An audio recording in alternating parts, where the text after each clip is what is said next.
Welcome back. Yes, indeed. We start off with taking a look at some monetary policies. Mr. Osarenkhoe joins us now. He's the former president of Finance Houses Association of Nigeria. Thank you for coming on again today. Thank you very much. So many policies coming through Good to have you. Then when you flip, you just, if you run with any of those headlines, you may miss it. Yeah. Yes, we do know that this single Treasury account, if I one paper, they say they're beginning implementation, but this is not new. It started some time ago, and there are several reports at the time too that the previous government at some point had saved, it was 500 billion naira implementing that scheme. From your perspective, what do you think that that policy or running that account is aimed to achieve? Yeah, I think it's always good to look back to where we're coming from. In terms of independence, I think I was very young, but I still remember that in those days, if we were to do anything with government, you have a treasury receipt, which means there was the deliberate policy to synchronize all our payments into a single thing, like having a receipt from the government. But of late, what we've been seeing in the economy has been funny, I must tell you. Such a situation where so many ministries and parastatal, they're now becoming big gods for themselves. Let me give an example. Few things you could just look at in the economy. And I think this is the thing in the right direction, because you can't talk about planning without harmonizing your source of income. The only thing that is painful that is coming at a time where, because our earning from oil is dwindling, is now people are beginning to think, where are the other sources of income? Let me say as an example, like you go to some of the universities, you park your car, they say you pay fee, you pay all these things here and there. These are all basic income that should come to the federal government, like a federal university, for example, that gives subvention or grant to such university based on budget and whatever they are presented. It is actually normal that such income from all sources should equally go to the same account. I think it's something we should look at in that direction. I'm not a politician. I like to look at policies to see what it is trying to achieve. I want to see that for once we are beginning to see the need to see that all our various sources of revenue are collated to a particular spot, and we are able to account for it. Okay, if I may come in here. Right. When you say collated into a particular spot, yeah, there are those who believe that it's not exactly a one account thing, but a collection of accounts that are linked into one. Is that what it's supposed to be? Yeah, you see, if you, I'm a chartered accountant, but by training we understand what we call chart of account. When a company sets up, it puts up a chart of account, it gives various codes to the various income revenue center, and they all come into the total revenue which you earn. So what I'm saying is not far from it. There are various revenue that we make in this country, but they should all be seen to be dovetailing to a particular account where the government can actually use in planning. Not a situation where people in various ministries have now become teen gods. They now have a lot of money, and that's why it's becoming attractive to work in government.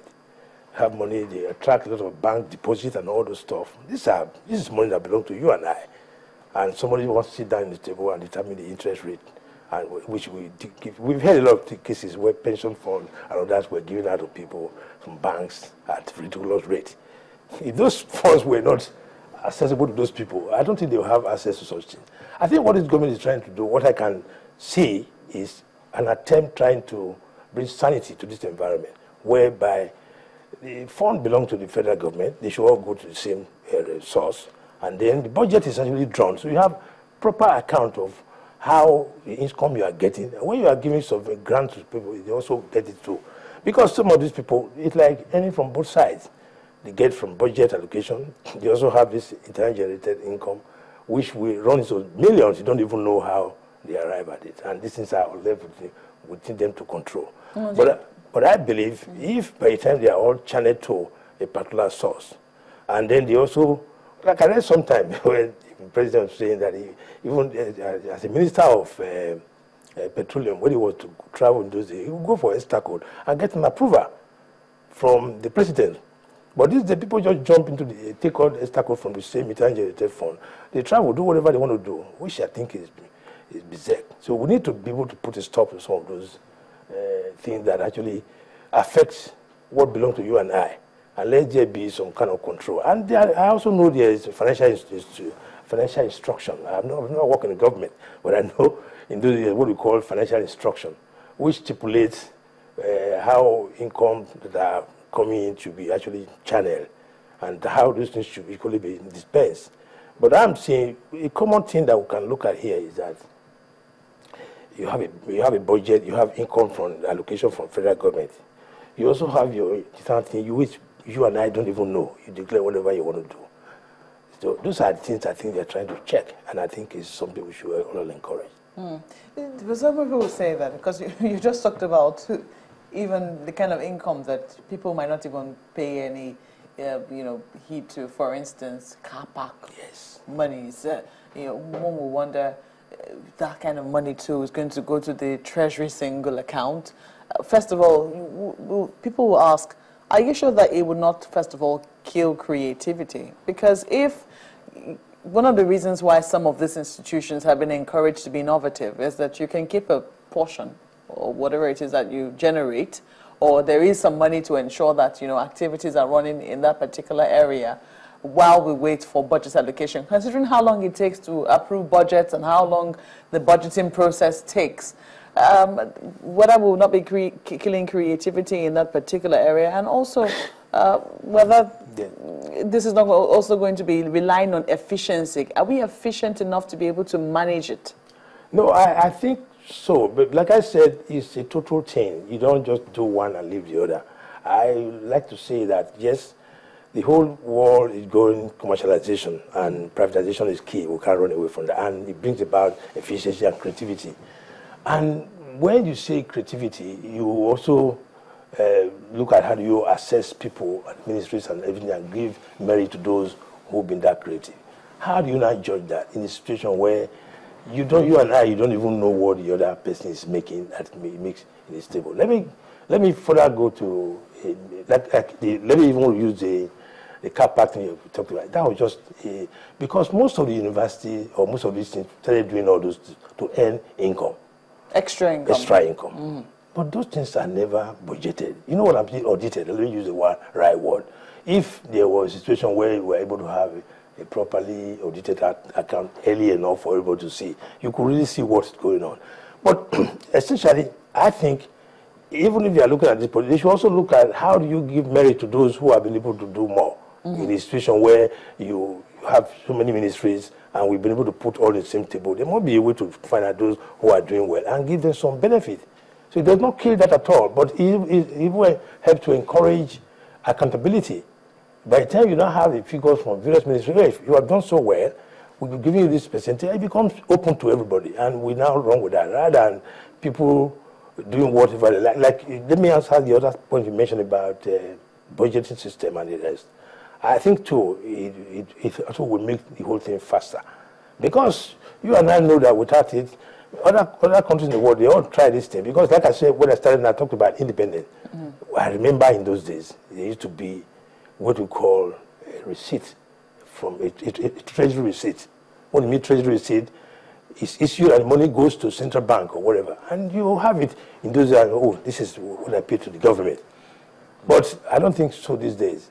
So these are just simple examples I just wanted to drop. Yeah. With this, you talked about some parastatals or MDAs becoming like demigods. Yes. Would this single treasury account really stop them from taking out of their revenue? Because, I mean, they could generate, for want of a better example, $1 trillion.